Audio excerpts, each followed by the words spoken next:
Good morning, good morning, good morning, everybody. I am Pastor Nick, and today is Winning in the Word Monday. Today, we're talking about, is my job safe in 2026? Probably the number one question I get asked the most, the number one, as a pastor thing I pray for people the most is job security. I think that.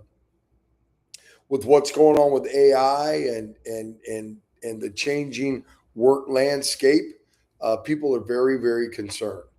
But what I want to do is today I want to take a minute to just give you some real data points, some real facts from credible organizations so you can understand what's going on.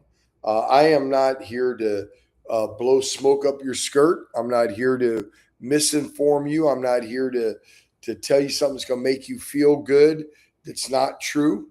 But I'm also not here to instill fear in you and make you worry, right? Because I don't really think there's anything to be worried about. But I think it's like anything else. I think how much a lot of the changing world personally affects you deals with how much you are ready to prepare for the changing world and how much you're still staying in the old school mindset of doing things. Well, Pastor, what do you mean? What's an old school mindset versus a new school mindset? Well, an old school mindset is that we go to school, to college, to we go back to college. We try to further educate ourselves to get degrees. That's old school thinking. Um, that's a lot of places want you to do that. New school thinking is I go get and learn a skill.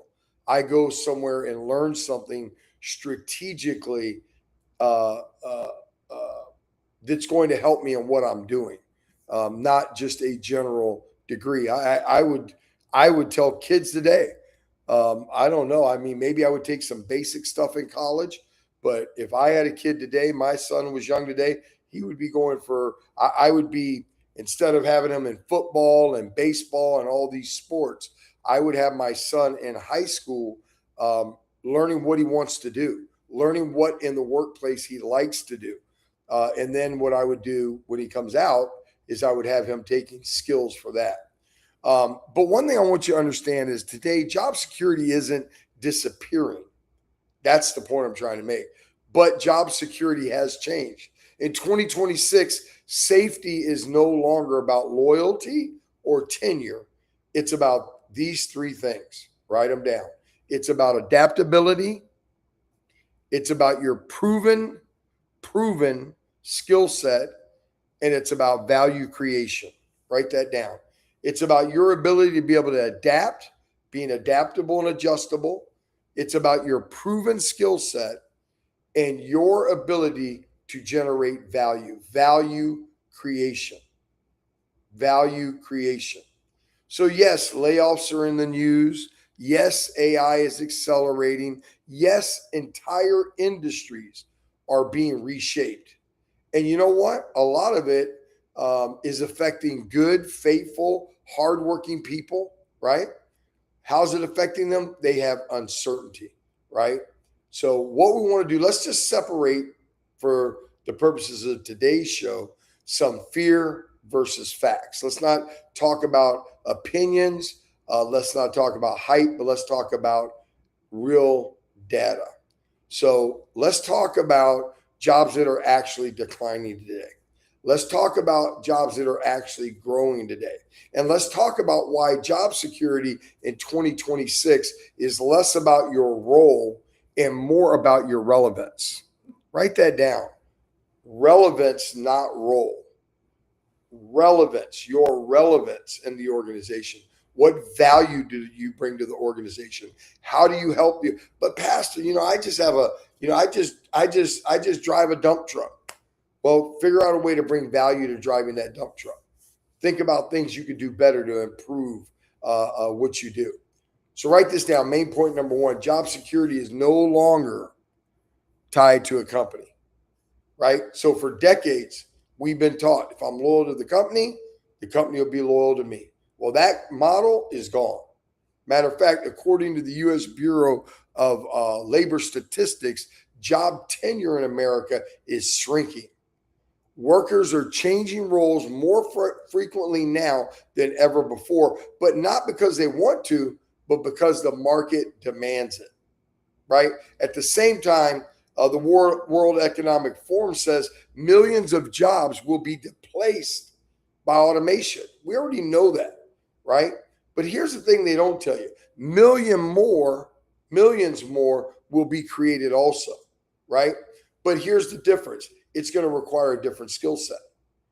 It's going to require a different skill set. Let's say before you were a great contact center person, right?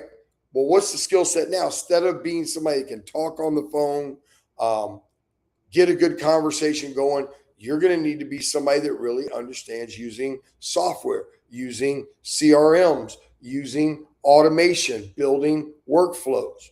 Those are the things you're going to have to learn to do, right? So jobs aren't disappearing, but specific tasks are. Security is no longer where you work. Security is now what can you do? Write that down. Security is no longer where you work. Security is what can you do? Point number 2 for today. Some jobs are declining, but others are exploding, right?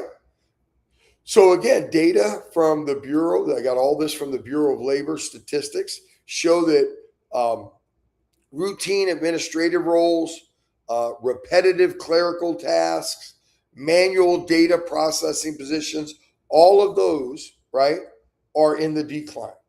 But at the same time, healthcare, the healthcare industry is on fire. Y'all remember that song? Who was it? Beyonce. I mean, that girl's on fire, right? Healthcare is on fire. Skilled trades are on fire.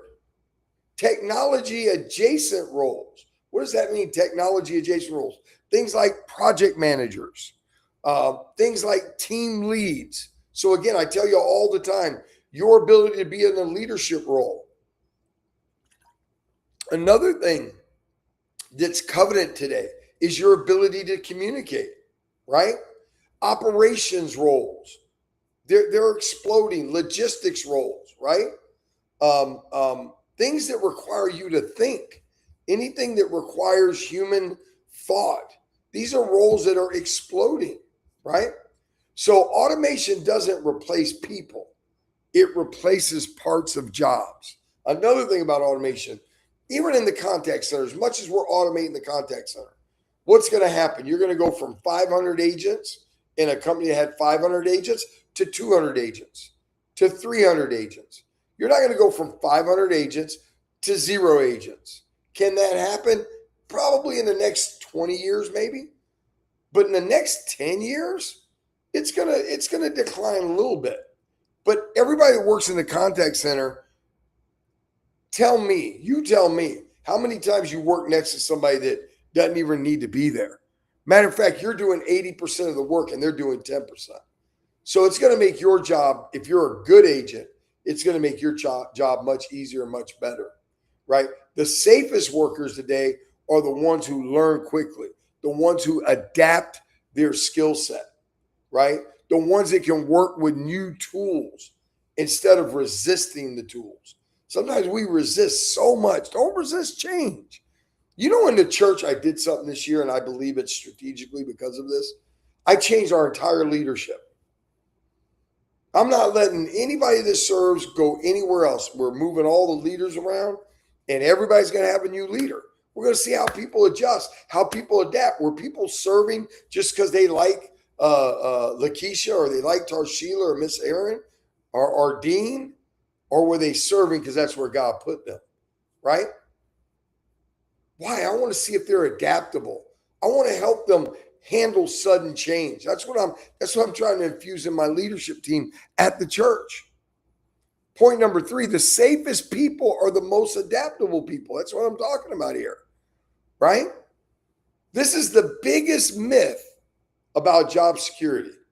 If I just stay where I am, I'll be safe. No, you won't. That's the biggest myth in the world. How do you get to the truth? Again, World Economics Forum. adaptability, and continuous learning, not going to get a degree, not in education, continuous learning are now among the top skills employers are looking for globally. Continuous learning. I'm meeting with somebody this week to talk to them about their career. And have they been continuously learning, or are they just punching the clock? We got to stop punching the clock at these jobs, man. The days of just showing up and getting a paycheck are over. You have to bring value. I don't care what you do.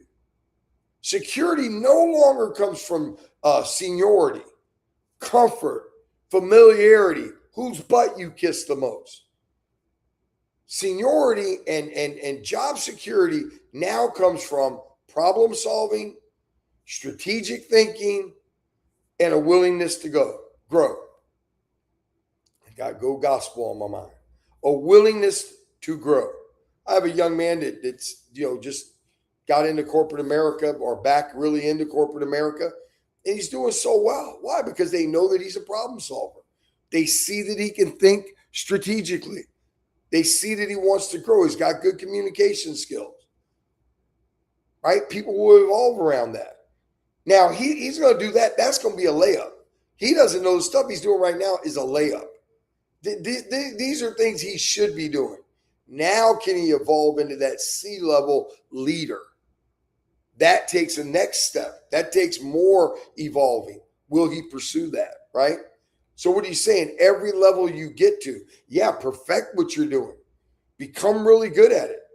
You become really good and you perfect what you're doing by, number one, doing what you're doing, but number two, keeping your eyes focused on what's the next step.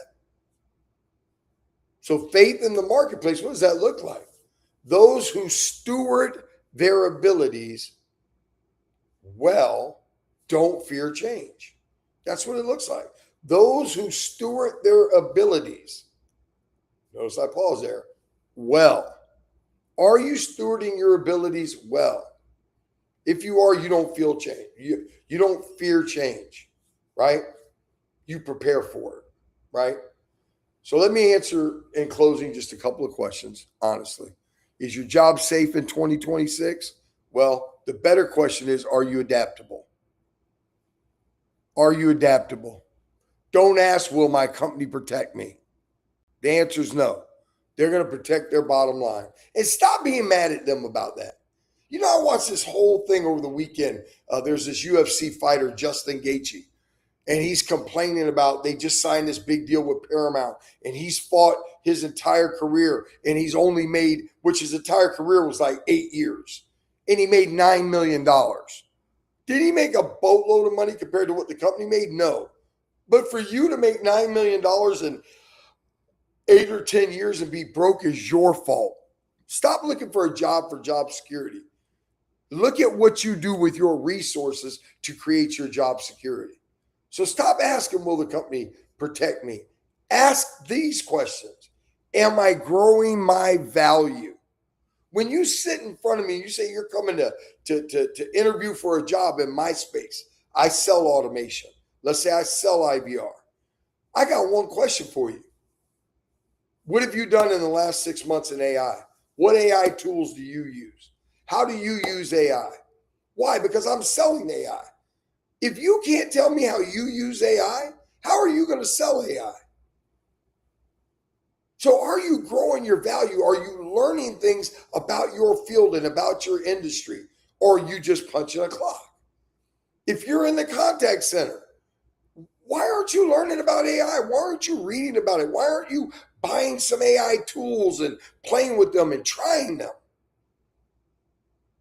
Next question, can I solve bigger problems than I did last year? Are you a problem solver? Not only now are you a problem solver, are you expanding in how you think and expanding in how you solve problems? And then lastly, can I work with change instead of fighting change? Can I work with change instead of fighting change? Think about that.